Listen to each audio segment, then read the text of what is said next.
Half of WoW players quit. What's happening? Dude, okay, before we get into this, look at this. I've been telling like my friends they need to end arena seasons faster. Cause there's like a tracker too, right? This is January. We're at March now, correct? Yeah, March. January participation, and then it keeps going downhill. Like, even my brothers quit. That's a good sign that it's getting stale right now. And they need to add new content or new arena season. I think long seasons are bad. Just the player base just keeps going down because there's nothing new, right? And right now I'm feeling that too. That's why I was like, man, I want to play BC or I want to watch some videos today. Also, whenever I look at my friends list, none of them are playing like WoW. I have like Discord page and I see my friends, they're all playing like Valheim. They love WoW, but since there's nothing to do and they're all geared out now, like they just do other games, which is kind of sad. So to kick us off, WoW's player base almost halving and revenue more than halving. Whoa, this changes everything, I may say, in a video thumbnail. But actually, there is plenty to understand here because these numbers, they're not from some whack job on Twitter or something. No, they're from Superdata. They're a research firm who got picked up by Nielsen. Yes, that Nielsen, the big media analytics firm, a few years ago. They are legit. And indeed, much of the positive news about WoW subs recently has came from Superdata.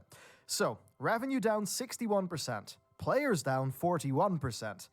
Sounds like doom, doesn't it? Well, not necessarily. It does mean that some things aren't ideal, but here is the bottom line. World of Warcraft has extreme seasonality, and this pattern of a massive launch followed up by a crash in players is actually typical for the game. Of course, Superdata point out that this is typical for World of Warcraft over the last few years, You know what the thing is though? Show of hand, chat, if you guys enjoy this the most. This is what I enjoyed the most. Like, a new launch or new patch, that's when like the most people play. When the new game comes out, we just level at the same place, we all play together with friends, have fun, then we do BGs or dungeons. But then when like raiding comes out and arena comes out and 3v3 or RBG, kind of like filters out because some people can't play those. And right now I feel like so many people are not playing the game anymore too. They log in, do their little chore, and then they log out. That's me, personally. Type 1 in the chat if you're just logging in, doing your homework, and then you log out. But before, like a few weeks ago, I used to just stay in WoW all day trying to do the content, but there's no more content. So I just do my chore and then I log out. Right now, I'm on to do my chore. And now I'm gonna log out.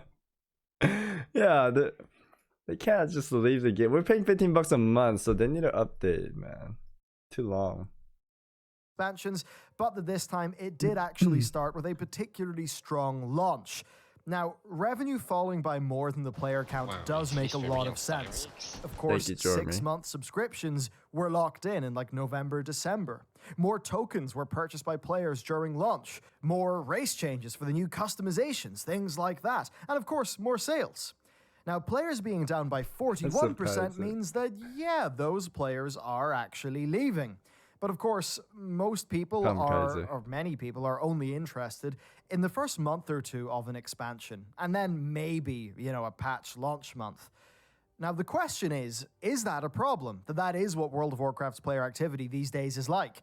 I would say, of course, this is a problem, because if you keep on churning through players, you will lose them over time.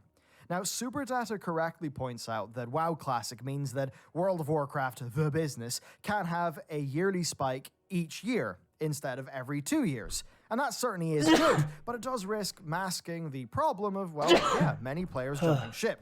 Now, if we look back to the vanilla through Warlords of Draenor run, you can see that TBC, Wrath, Cataclysm, and MOP did not have decreases anywhere near what Superdata report. Now, whoa. The WoW just dipped. Look at how dip WoW goes. WoD, sorry. Bernie can say Lich King is just going up and up and up. Oh man. The beauty times. Yo, Luke, JK, thank you. 31 months, holy moly.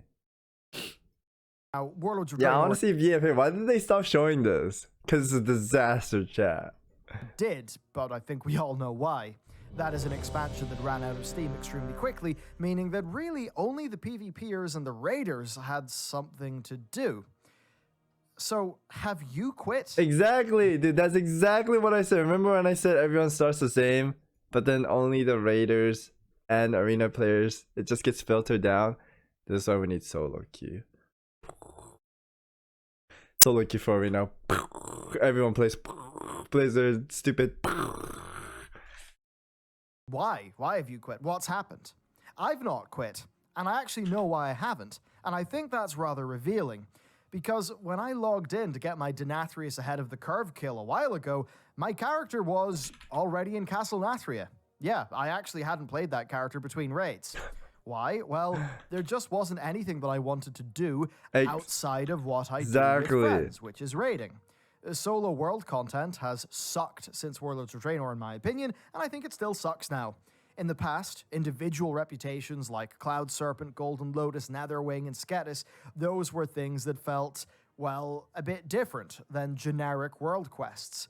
In many cases, those reputations would have their own little story moments, and the actual stuff that you did would change as the rep increased.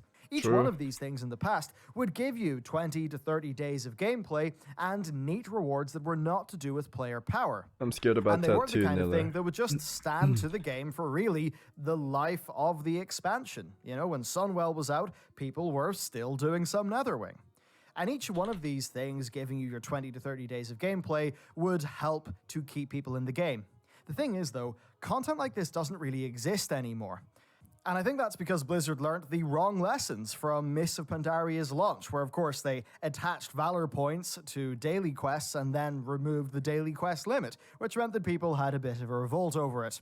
But now, a casual, non-instanced PvP or PvE player has just world quests to do, and of course the Covenant campaign. But the world quests, they just feel the same, and therefore factions that are just a bar to fill. I mean, do those factions have a cool base in the world? Do they have neat characters that you interact with? Do they have unique mechanics and storylines? The answer is no, they do not. And they didn't in the last two expansions, pretty much. Now, what this amounts to, I think, is something that many casual players will feel. They play for 2 to 4 weeks, they cap their character, they have fun going through the initial gearing process, and then they've got... The gearing process is the most fun, chat. Tell me if I'm wrong. Classic WoW, Shadowland, BFA.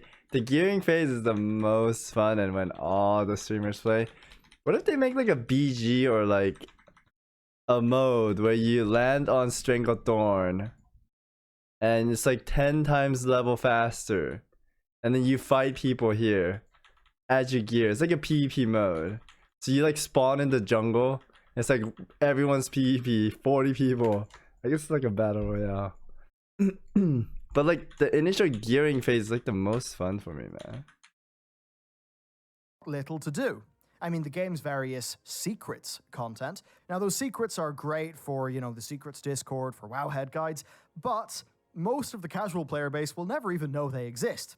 The weekly campaigns that we get for the Covenants, well, those are rationed out to the extreme, such that you'll never really get into the flow or get immersed in them. And let's be real, that's content that's pretty damn shoddily implemented as compared to other MMOs' efforts, even from a few years back. I mean, at least Legion gave that player base Suramar as a thing to get their teeth into after the expansion came out, but I think BFA and Shadowlands really gave them very little. And I think that's why you see some of the extreme seasonality. Those of us who can raid PvP and Mythic Plus, we're just fine. But for the more casual players, and that is a massive group of players, I think, well, elements of the game are diminishing. I think Blizzard treat those casual players as an afterthought, and I think it's no wonder that they leave, and that we see this extreme seasonality where so many people come back to WoW, and then pretty much half of them leave pretty soon after. Now, as a raider, and I would say this if I was Mythic Plus or PvP focused, all that I really want is a less annoying and more simple system so I can just get in and do great content. I would rather Blizzard's extra effort went into other parts of the game. I mean, perhaps I wouldn't be raid logging my character, and the people who have given super data their 41% number, well, perhaps they wouldn't be leaving. Legion gave us Suramar and a few other things. BFA gave that casual player base islands and warfronts. Shadowlands gave them the same old with world quests, a set of just okay campaigns, and a version of Torghast that ended up being an exercise in self-sabotage. So no wonder they're leaving. I fell off, but I used my glider to hop back Raiders, on. I don't think it Insane is us reaction that needs love time. from Blizz. And really, that's my prime analysis for this super data thing. This essentially is what we've seen happen for the last few expansions. It is a very big headline-grabbing number, absolutely, but I think when you take it in context, it's not wholly surprising because it is what's been going on for the last while. And again, those older subgraphs that don't seem to show that, they are from the game's growth phase, so you would expect to see less of that seasonal dip, especially that's the case when people were still, only having a few characters. All the rewards seemed a bit more exciting, and, it was just a different point in time. So that's my take on why. I know, we all thought Warfront was going to be PvP. And they made it to this clown fiesta PvE, the most boring and waste of energy. Fucked up, Blizzard. The players reportedly have left since the launch of this expansion. I'd like to know what yours is, especially if you're one of those people who has left. What do you think for the people that left? What's the problem? They need solo queue, right? Hashtag solo queue. It'll be laggy as if, yeah, so laggy, dude. So laggy. Next up, one of the more major and less expected changes for 9.0.5, and that is the Great Vault, because Blizzard are reducing requirements for the 2 and 3 option slots by 1. And that means you'll get 1 loot option for killing 3 bosses, 2 loot options for killing 6, and 3 options for killing 9 bosses. So for the 2 and 3 options, that's 1 less than before. And that does actually mean that people who are, say, progressing on Denathrius will get 3 options, even when they don't defeat him. And I guess that seems reasonable, and when combined with the 33% drop increase that they hotfixed in, I think that Raiders will be happy enough with gear, at least until patch 9.1, where Ian said that they are going to be doing more for Raider loot. Ian, hurry up, man. The rest of the content's dry out here. And I'll just race through it. So, Valor points. You'll be getting 35 VP for doing a calling, and 50 VP for doing an epic calling. Now, if 1 week gave you 2 epics and 5 normals, that would be 275 Valor points. That's enough to purchase 1 single 3 to 4 item level upgrade for a single bit of gear, with 25 VP left over. Here's a pro-life tip. 3 item levels for a single bit of gear in return for doing 7 callings is just not worth it. Now, I think the Blizzard here is trying to throw a bone to casuals, making them feel included in this new gearing system. But I think it is so not worth doing in terms of the time spent that it's just not something they should bother with. It kind of reminds me of daily quests and Valor points back in Mists of Pandaria, where the daily quests weren't the problem, people being incentivized to do them when they didn't really enjoy them, that was the problem. So if you ask me, the casual player base, in fact, deserves better than this. And I don't mean they deserve way more Valor points so that they can, rocket through the Mythic Plus gearing system. No, I think what they need is something that's way better for the way that they play the game, instead of just a paltry 35 VP for doing all those world quests. It seems a bit off to me. Now, the Valor Point weekly cap remains at 750, and your character can hold 1,500 at a time. And past that, Blizzard have also, on the PTR, added in bundles of crafting materials to the vendor, each costing 750 VP. Then moving on, class balancing is still ongoing, and to be honest with you, I don't really deem it super worth covering for now because it's all very subject to change, and similar is going on with dungeons. You don't even PvP, of course you're not gonna cover it. The PvP changes are good, chat, okay? Small freaking tunings, very good. Blizzard's doing a good job with it. I like that part a lot. The other expansions, they would not change anything for 3 months. This expansion, at least they're trying. Small freaking tuning, very good to see. Round of applause. Dude, I saw Bello trying to 2v2, okay? He's a great video maker though. Insane. Red Pally getting crushed. Still good changes, man. Still good changes, we're still gonna be good. Alright. Receiving tuning as well. And I think that's stuff that's mostly going to be relevant to the higher end Mythic Plus community who are really trying to push their keys. Also, the Venthyr Ember Court is being made a bit less tedious. That's primarily through the ability to unlock RSVPs with best friends, like permanently. Okay, wait. There's one problem though. Okay, one problem. I know Blizzard loves PvE. I know WoW became a PvE game. We're the small PvP community. Chat, we need to stay strong and tight. They're always buffing some classes. I won't say the name so it doesn't trigger people. They buff some classes because they don't do that well in raid and mythic pluses, right? And then that comes along into PvP, man. Always. And that's what like F's up PvP, I feel like. I remember in beta, Venriki was like, monks are doing so bad right now, so it's really smart to main a monk.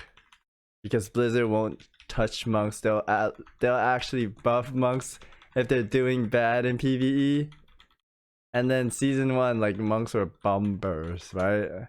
They're getting changed now, but like PvE players, we can already see it. If you do bad in PvE, that means that class is gonna get stronger or it's gonna get untouched, even though it's broken in PvP. So like there's this X class that's getting really buffed this Tuesday when that class doesn't need to get buffed. That's a big problem, man. Such a big problem. And at Exalted Rep, being able to have the cleanup and restocking bits handled for you. Not that I know because I've not played a Venthyr. Now next, for PvP, we're seeing changes to Epic Battlegrounds where basically Ashran is now 35 players a faction, the summoning cost for Cronus and Vangral has been halved, and the Tower Mages are basically weaker now so that they play less of a role in the flow. Who plays Epic Battleground? Such a waste of time. Unfun. If it was better before I play it, but oh, it's such a waste of time, man. I have not touched that. Okay, I touched it like twice in Shadowland. It's just not worth it. Too long. Super long. And you barely get any honor. I don't know. It felt bad. It felt bad. Of combat. To be honest, I think we're just going to need to see how that pans out in gameplay to really see what it's like. I'll say I've rarely had a fun Ashran Epic BG, so let's hope this makes it less of a slog. Then next, Blizzard have buffed Glaive, Catapult, and Demo health in Isle of Conquest, and they've also buffed the health of Walls and the final boss. Basically, I don't think they're a big fan Some of bits just for my anger solo rushing. poke champ #Solog. Hashtag so. Yo, thank you, Dolores. Actually, going back at it, I think these changes are good. This is the reason why I wasn't playing. The games were too long and sluggish. Way too long. What is this? Dude, why is Clack is a weirdo, chat. Clack keeps calling me. So they're trying to change the balance there. And I think Isle, it suffered from Altaric Valley's problems of easy to kill bosses, albeit to a lesser degree, so those changes are probably good. Then we've also seen changes to Winter Grasp. Those are basically going to give attackers a better chance. So yeah, perhaps that weekly honor quest has got people doing these epic BGs again, and maybe that's why Blizzard have decided to pay a bit more attention to them. And that's really the core of what's up with patch 9.0.5 right now. Look, it's going to change a little, but it is going to be releasing in March, so do expect to see it pretty soon. And once that releases, we do expect to see 9.1 hit the PTR, so that's, I think, when the actual news is going to begin. And look, I'll be real with you, like 2021's been a slow start for WoW in terms of the news cycle. I mean, even what Super Data suggests, I have seen that in some player interest, and certainly there's a lot of the more casual commenters who are talking about them bouncing off Shadowlands, so there's probably more to do there, and hopefully 9.1 does it. Now, to round us off for today's episode, I'm going to quickly run you through just a few little things from like the BlizzCon Q&As that you probably missed, the ones like we're done with media outlets. Okay. So, with the Maw revamp, now that I've went through a whole bunch more of them, really, it seems to me that the Maw's just going to be a new zone. I mean, it will have new bits. The geometry for what we know now will still be what it is, but there's going to be like new features, new progression. There's something called Covenant Strikes. It's basically the idea of the Covenants are coming together. There'll be some Legion invasion-like stuff, which is, I think, what those Covenant Strikes are.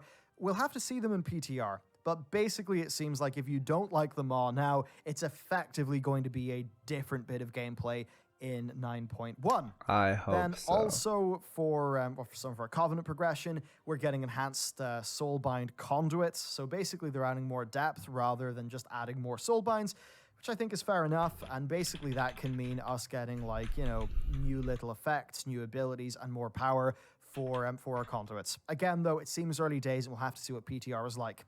Then also for Torghast, they've essentially given us no details, but they do seem to be very aware of the problems that people are facing, and a lot of why they're not actually enjoying Torghast, and why they're just finding it to be a constant disappointment loop, and like it doesn't always respect their time. So here's to hoping they can nail that. Next up for Flight. From what we understand, Flight is unlocked by finishing the new Covenant campaign. There was a little bit of conflicting info there. I believe one Blizzard dev said it was renown levels, another said it was finishing the Covenant campaign, but I think the TLDR here is there's really no completionist content that you're going to have to do to get flying. You'll just go through those renown levels, do the quest, and then you'll have flying across your account. Pretty simple. Thank you, Nico. Then also for raid gear, from what we man. understand, it's going to have extra elements. Now that might be things like the Crucible of Storms, could be something else, who knows. But basically, it seems like we may have, well, things that'll make raid gear pretty good for raiding, and perhaps some degree of control over that, all wrapped up in a theme of domination magic, but again, really no details right now. As for player versus player gearing, well, that's where it gets interesting, because they've suggested that they're looking into something like the Warlords of Draenor system. Now, in WoD, as soon as you would enter PvP combat, what would happen to you is, like, if you had PvP gear, that PvP gear would increase in item level. And that would essentially mean the PvP gear was always best for PvP, but its item level could be balanced such that it, you know, it wouldn't mess up the rest of the game, and such that PvPers wouldn't feel like they'd have to do raids to get gear to do PvP. I like that a lot. So if they can get that working out quite well, then that certainly would be a good thing. In terms of some others then, well, I guess further to the mod, there's going to be a new Venari currency, so I would expect to see just a new, different progression there, and they're also going to re-examine the entire Stygia economy. It basically seems like Stygia is being a little bit retired, and won't be that important once 9.1 rolls around. Either that, or it'll just have an entirely different role. Of course, we've already covered what's going on with the conduits and sockets, so those problems should be gone. And then on to another point of player friction. Well, it was said to me that they're really not looking into changing the friction for Covenant swapping, but in another interview, Jeremy said that they were very down for a community dialogue over how Covenant swapping feels in light of 9.0.5 and 9.1 making Covenants both more powerful but also more balanced, because of course 9.0.5 is their first like major balance wave of the Covenants. So should be interesting to see what will go on there. I think overall, if it does become perfectly balanced overall, Savix then they do risk a situation, I think, where a lot of players will, you know, it's like a flayed shot is never going to be perfectly balanced such that, you know, in an AoE situation, you wouldn't rather have wild spirits. So that could be quite tricky for them to work out. Certainly interested to see how that goes. And then also the Mega Dungeon, it's going to have Mechagon-like hard modes, which is extremely exciting for me. And then finally, two things. There's going to be a Pepe for each Covenant, and also the Wandering Ancient Mount will be free for all in patch 9.0.5, though to be honest, I've got no idea how specifically we get it. And there we have it for today. So if you're going to do one thing, hit up the Clips channel, hit that sub button. What we're doing, right, is we're basically editing those things up, making them all nice, and that is a great way to get some quick hits of news, little sort of lore hitters, you know. I don't know why this reminds me of like the old children's show where they're like, make sure you like that bit. I don't know, dude. The place for that. I like him. He's a good guy. Thanks, Bellar. And of course, what we're doing in this Bye-bye. Hype things coming. So what do you guys think? Are you guys excited for 9.1, or are you guys not satisfied with the changes they're bringing up? What would you guys like to see as a community? I think that's the most important question. I do agree with all the first party said, where the game becomes like stale and doesn't feel good for the casuals. I think that's why Battle Royale and those fast, quick games are more popular nowadays. People are busy, dude. It's a different generation. Solo queue, dude, we do need solo queue badly for sure. Solo queue badly. Solo queue PvP system, spent 9 hours trying to find the group yesterday. That's a big problem, man. It's a big problem. I wish gearing was easier for PvP. Easy flying and less power from Covenant, no racial solo queue. I can't get up here. Not precisely a rated solo queue system, but a weight cap conquest gear. I disagree though, older reps and expansions were better for casuals. I disagree though, the older rep and okay, here's why people like classic WoW a lot. Ready? Classic players might get mad, but I think classic is where the community comes together very, very strong and tight, because there's no barrier entry. Everyone can do Onyxia. Everyone can do MC. There's no like, it's not that hard either. So everyone can stay on the same pace. It's like I said, when an expansion first comes out, everyone levels together, everyone does dungeon together, everyone BGs together. But then now when arenas and rated battleground comes in, they get picky. They're like, oh, I want to play with that guy because this is like mattered on the rating, right? People get picky and then it filters out. Even for rating, there's like normal, heroic, and mythic, right? It filters out. They only pick the best players they want. It's like a little bit harder to get in. Where in classic, everyone's welcome. Everyone's a god. Everyone can put in their title, like best X class. Like everyone can say they're the best in classic, right? That's how it was. I played classic so long, rank to rank 14. Everyone thinks they're the best. Everyone gets to do what they want. It's a good casual game for sure. It's a good casual game for sure. I'm friends with a bunch of classic players. They like it because it's more relaxed. And there's no rated PvP to show that like, oh, I'm better than you. You can't come in because my rating is higher. Like, there's none of that. Everyone can play the same thing they get to play. If they have solo queue, at least everyone gets to play too, right? Right now, a lot of people can't queue arena because they can't get into partners. They started WoW, they have no gear, they don't have the right stats. They just want to play, but they can't play. But if we have a solo queue system, 3v3, RBG, they can just play, practice, and when they're ready to play with their partners, then they can group up and play. But I think having a solo queue system is very important for the game. Skillcat made a video, Steus made a video, I made a video. Dude, I think they're all good videos. And solo queue is needed for the game.